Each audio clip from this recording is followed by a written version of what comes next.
Hello students, very good morning. All of you are warmly welcome in this YouTube channel that has been planned to provide you online classes from ML Convent Group Upper Schools. It's a class for English students. In English, up to now we have done 3 chapters in Vistas. From today we are going to start the 4th chapter, that is Enemy by Pearl S. Buck. So before we talk about the story, let us have a view something about the author, Pearl S. Buck. Students, Pearl S. Buck was born on June 26, 1892 in Hillsborough, West Virginia, USA. When she was 3 months old, she was taken to China by her parents, where she spent almost 40 years of her life.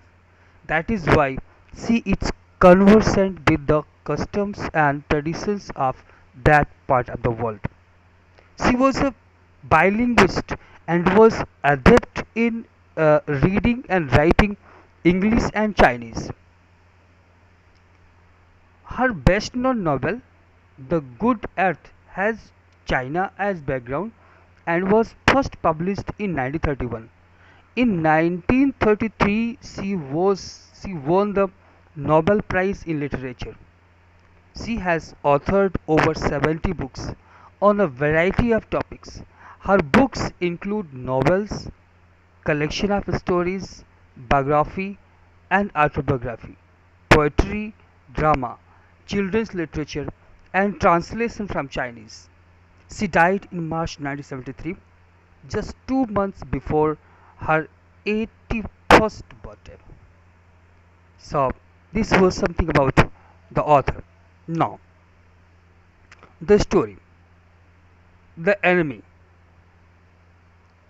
The story, The Enemy by Pearl S. Buck, has everything in it that makes it an anti war story. But at no stage in the story does the author spell out categorical condemnation of war. We will find everything that will tell that it's an anti-war story. आपको पूरी कहानी ऐसा feel होगा कि ये कहानी एक anti war story है, लेकिन इस संबंध में ऑथर ने कहीं पर भी डिस्कस नहीं किया कि ये एक एंटी वॉर स्टोरी है. The deglorification of war is hinted at through the near fatal plight of an American prisoner of war, that is POW. His condition speaks for itself and sets the reader thinking about the illogicality of war, and he is reminded of poems like The Man He Killed by Thomas Hardy, or a poem like After Bellingham by Robert Shade. Okay, so अगर हम बात करें कि किस तरीके से war को डिग्लोरीफाई किया गया इसमें, तो क्लियरली तो वॉर को डिग्लोरीफाई कहीं नहीं किया गया, लेकिन हाँ, जो अमेरिकन प्रिजनर ऑफ वॉर जिसके बारे में आप इस कहानी में पढ़ेंगे, अमेरिकन प्रिजनर ऑफ वॉर जो था, उसका जो फैटल प्लाइट था, जिस जिन जिन दुर्गति से वो गुजरता है, उसके डिपिक्शन के माध्यम से, by the depiction of the American prisoner of war, author Pearl S Buck tries to do the same thing. Though clearly उन्होंने कहीं नहीं कहा, despite of that you will find out कि वो जो है वॉर को डिग्लोरीफाई करना ही चाहती हैं. और एक बात और, उसकी जो कंडीशन थी वो इस मुद्दे पे खुद बात करती है, और जो रीडर हैं उनको सेट कर देती है कि वो वार की इलॉजिकलिटी पे विचार करें, थिंक करें. और यही नहीं, जब वो पढ़ते हैं, रीडर्स इस स्टोरी को पढ़ते हैं, तो वो टॉमस हार्डी की लिखी हुई poem the man he killed और रॉबर्ट सदी की पोएम आफ्टर बेलहेनेम को भूल नहीं पाते, उसको मिस करना नहीं भूल पाते, उसको पक्का मिस करेंगे। ये जो स्टोरी है, ये स्टोरी भी डील करती है, इस story also deals with the conflict that the doctor and his wife are face to face with. ये स्टोरी जो है उस कॉन्फ्लिक्ट को डील करती है जो कि डॉक्टर और उसकी वाइफ फेस करते हैं। और कब? when they try to reason out their action of helping the POW, जब वो POW I mean American prisoner of war को हेल्प करने का प्रयास करते हैं, they are reminded that his country is at war with yours. उनको वो इस बात को उनको रिमाइंड किया जाता है कि उनका देश उस समय उसके देश से आई मीन प्रिजनर ऑफ जो है प्रिजनर ऑफ वॉर जो था उसकी कंट्री के साथ लड़ाई चल रही है। एक्चुअली वो एज आई टोल्ड यू, जो प्रिजनर ऑफ वॉर था वो एक अमेरिकन था, जो प्रिजनर ऑफ वॉर था वो एक अमेरिकन था, जबकि ये जो डॉक्टर है, डॉक्टर और उसकी वाइफ, ये जापानी थे। और जापान और America, in those days Japan and America were in the conflict. उस समय जापान और अमेरिका के बीच वॉर चल रहा था, वॉर लाइक कंडीशन थी, वॉर लाइक कंडीशन नहीं, war was going on in those days.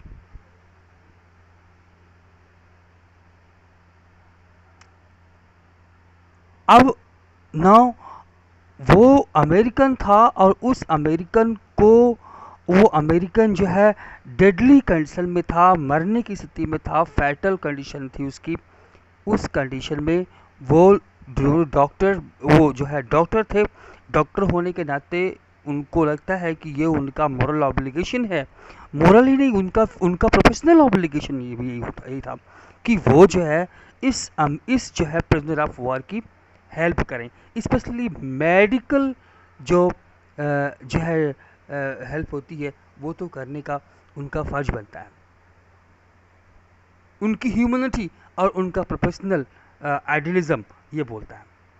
But despite of that, though they were the doctors but they were the Japanese also, and Japanese and Americans were in the war in those days.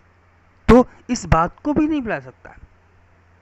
Okay, तो ये चीज़ जो है बड़े अच्छे से in this story this has been very well depicted.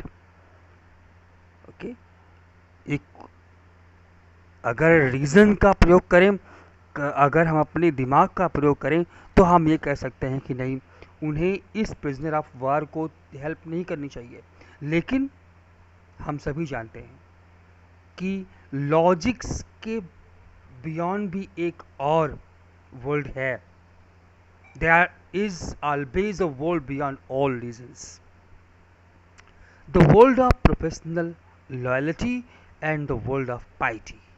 When all is said and done, one can't help admiring the skill and talent of the author who succeeds in terms of the most artistic and sensitive manner.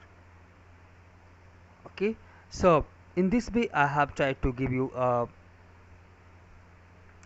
something about the story. Now whole idea of the story you will get when you will read the story. Let us start it. Please open your book on page number 24. The enemy, Pearl S. Buck. It is the time of the World War. An American prisoner of war is washed ashore in a dying state and is found at the doorstep of a Japanese doctor. Should he save him as a doctor or hand him over to army as a patriot? This is the question that has been raised for the readers. ये question है ये वो दिनों की बात है जब कि अमेरिका और Japan, both American and Japan, both the countries were in war. इन ऐसी स्थिति में एक जो है अमेरिकन प्रिजनर ऑफ वॉर, वो बुलेट द्वारा शॉट होकर के समुद्र में गिर पड़ा और समुद्र में वो बहता हुआ एक जापान के एक डॉक्टर के दरवाजे के सामने आ जाता है। अब क्वेश्चन ये है कि डॉक्टर को क्या करना चाहिए? क्या वो आर्मी को एज अ एक पैट्रियट के रूप में उस अमेरिकन प्रिजनर ऑफ वार को आर्मी को हैंड ओवर कर दे, या एक डॉक्टर के रूप में उस इंसान को बचाए? This is a very important question, और आप पाएंगे कि इसी क्वेश्चन पे पूरा का पूरा whole story has been depicted. So let us start the story. Dr. Shadao Hoki's house was built on a spot of the Japanese coast where, as a little boy, he had often played. The low, square stone house was set upon rocks well above a narrow beach that was uh, that was outlined with bent pines. As a boy, Sadao had climbed the pines, supporting himself on his bare feet, as he had seen men do in the South Seas when they climbed for coconuts. His father had taken him often to the islands of those seas, and never had he failed to say to the little brave boy at his side, "Those islands yonder, they are the stepping stones to the future for Japan. Where shall we step from them?" Sadao had asked seriously. "Who knows?" his father had answered. "Who can limit our future? It depends on what we make it." So, in the very first page, you will find out that here the author is describing Dr. Sadao Hoki's early life. Okay, the very first point, it has been described that he lived in a house on a Japanese coast. जो सबसे पहली information मिलती है यहाँ पर वो ये कि वो एक जापान के तट के किनारे, जापान के समुद्र के कोस्ट पे उनका घर था। और वो अक्सर जो है जब वो छोटे बच्चे थे तो इस एरिया में खेले थे। हाउस जो था वो सेट किया गया था एक नैरो बीच के ऊपर, रॉक्स पे। और वो वहाँ पर अक्सर जो है पाइन ट्रीज पे क्लाइंब करता था। जब वो छोटा बच्चा था तो he used to climb on the pine trees when he was a child. And not only that, he supported himself on bare feet. अपने नंगे पाँव पे ही पर भी वो जो है पाइन ट्रीज पे अपने आप को बैलेंस कर लिया करता था, सपोर्ट कर लिया करता था। Often visited South Sea island with his father. एक और इन्फॉर्मेशन मिलती है कि वो जो है अक्सर अपने फादर के साथ साउथ सी के जो आइलैंड थे वहाँ वो जाया करता था। और फादर का ऐसा विश्वास था कि ये जो आइलैंड्स हैं ना, ये स्टेपिंग स्टोन्स हैं जापान के फ्यूचर के लिए। ओके। और जो सदाओ थे वो अक्सर पूछते थे कि आखिर वो यहाँ से कहाँ पे स्टेप अप करेंगे। तो फादर कहते थे कि कोई नहीं जानता। कौन जानता है इस बात को?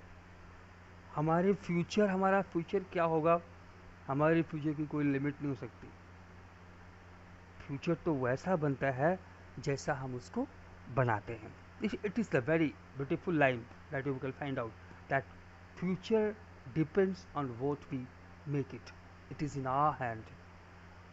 Our future turns what we make it.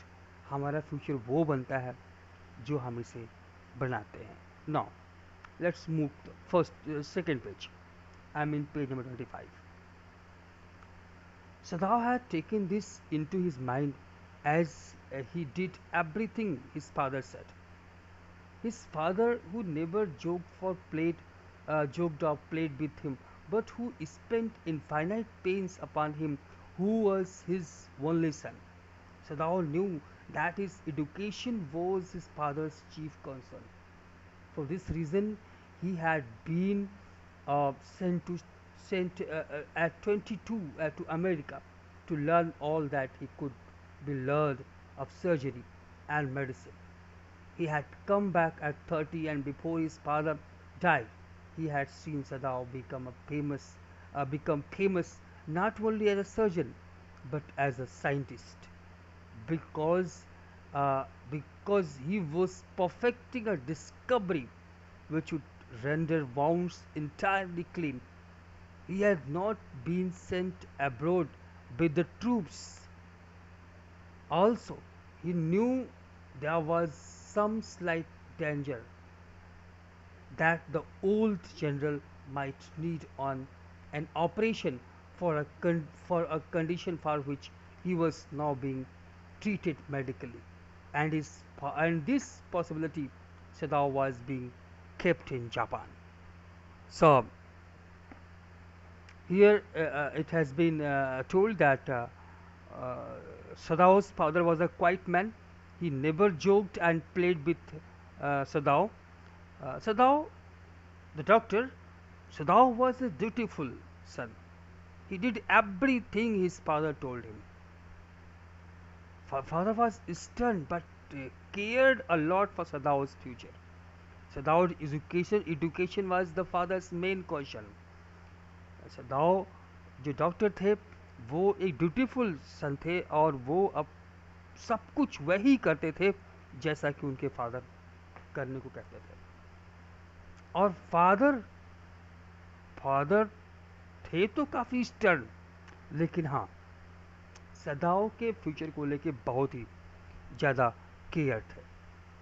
सदाओ की एजुकेशन उनके फादर का मेन कंसर्न था, और यही कारण था कि at the age of 22 it was only the reason that he was sent to America to study surgery and science.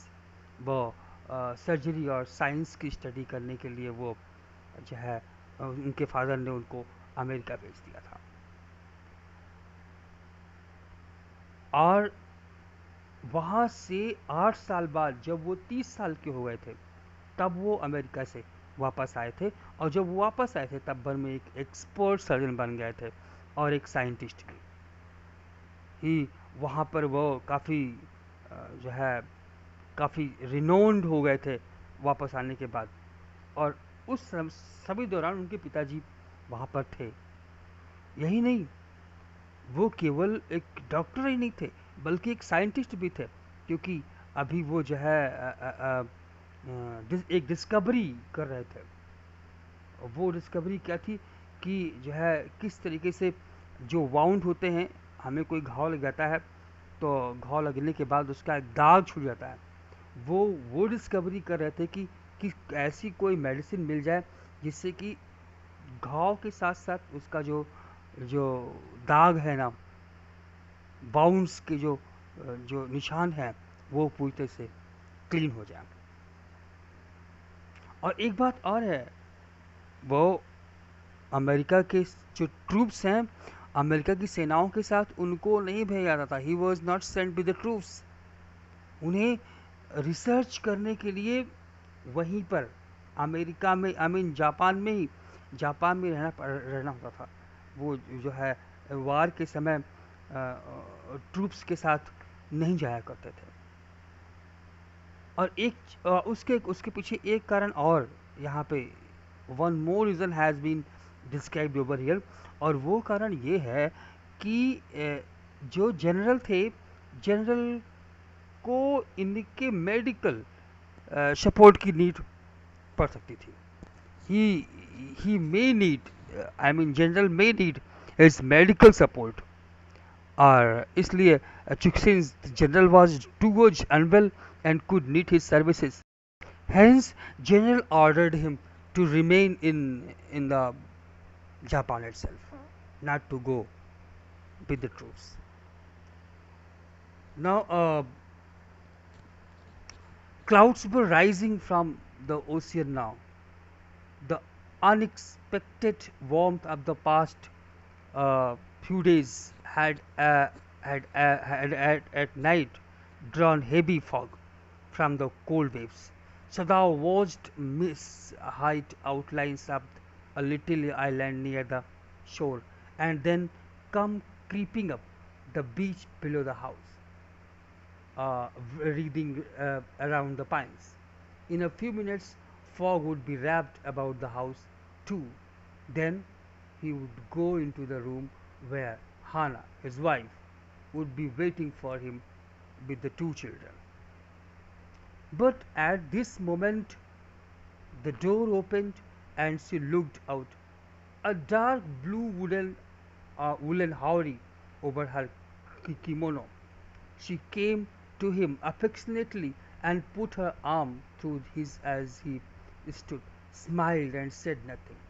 He had met Hana in America, but he had waited to fall in love with her until he was sure she was a Japanese. His father would never have received her unless she had been pure in her race. He met Hana, and by what luck he had found her in the most casual way. By chance, literally, at an American professor's house. The professor and his wife had been kind people anxious to do something for their few foreign students, and the students, though bold, had accepted this kindness. Sadao had often told Hana how nearly uh, he had gone to uh, Professor Harley's house that night. Okay, so let us talk something about these. So you will find here the most important point is that Sadao and Hana. Sadao watches miss around island near the shore. सदाओ जो था वो अब वो island के आसपास जो है जो शोर था, जो समुद्र किनारा था, वहाँ पर उसको जो है मिस दिखाई पड़ती है, धुंध दिखाई पड़ती है. हाना जो कि हावरी वीविंग कर रही है. हाना हु इज़ वीविंग हावरी. हावरी क्या होता है? हावरी एक लूज आउटर गारमेंट है जो कि किमोनो के ऊपर पहना जाता है. ओके, सो वो जो है हावरी वीविंग कर रही है. वो ओपन करती है और अपने आर्म्स को उस सदाओ की से लविंगली जो है she puts her arms through through Sadao's lovingly. Now here author brings you in the flashback और अब जो है वो डिस्क्राइब करता है कि किस प्रकार से सदाओ और हाना की भेंट हुई थी. Actually Sadao and Hana both came in contact in America itself. दोनों अमेरिका में ही मिले थे और वो भी एक्सीडेंटली मिले थे और फर्स्ट साइट में दोनों एक दूसरे को लाइक करने लगे थे. लेकिन हाँ, प्यार फर्स्ट साइट में नहीं हुआ था क्योंकि वो सदाओ जो है तब तक जो है सदाओ को तब तक प्यार नहीं हुआ जब तक वो जान नहीं गए कि हाना अमेरिकन है. Actually Sadao's father could never accept anybody else as her daughter-in-law except a जापानी. तो जापानी, वो भी प्योर रेस की जापानी को ही वो अपनी बहू बनाने वाले थे. इसलिए जब तक उनको ये नहीं मालूम चल गया कि हाना एक अमेरिकन है तब तक वो उसको प्यार नहीं किए. अमेरिका में सदाओ जो है वो प्रोफेसर हार्ले के घर में रहा करता था. They are kind people but Sadao dislikes professor's voluble wife. वो लोग तो अच्छे थे लेकिन डिस्पाइट ऑफ दैट जो सदाओ है वो उनकी वाइफ को क्योंकि वो बहुत ही वॉल्यूबल थी, बहुत ही टॉकेटिव थी, तो उसकी वॉल्यूबल वाइफ को तनी भी लाइक नहीं करता। और यही नहीं, वो वहाँ के छोटे कमरे और वहाँ का जो खाना था उसको भी लाइक नहीं करते फ़िलहाल, बट जो कुछ भी था। Okay, so in this way up to now हम लोगों ने यहाँ तक पढ़ लिया। We shall continue the story in the next part. Thank you, have a nice day.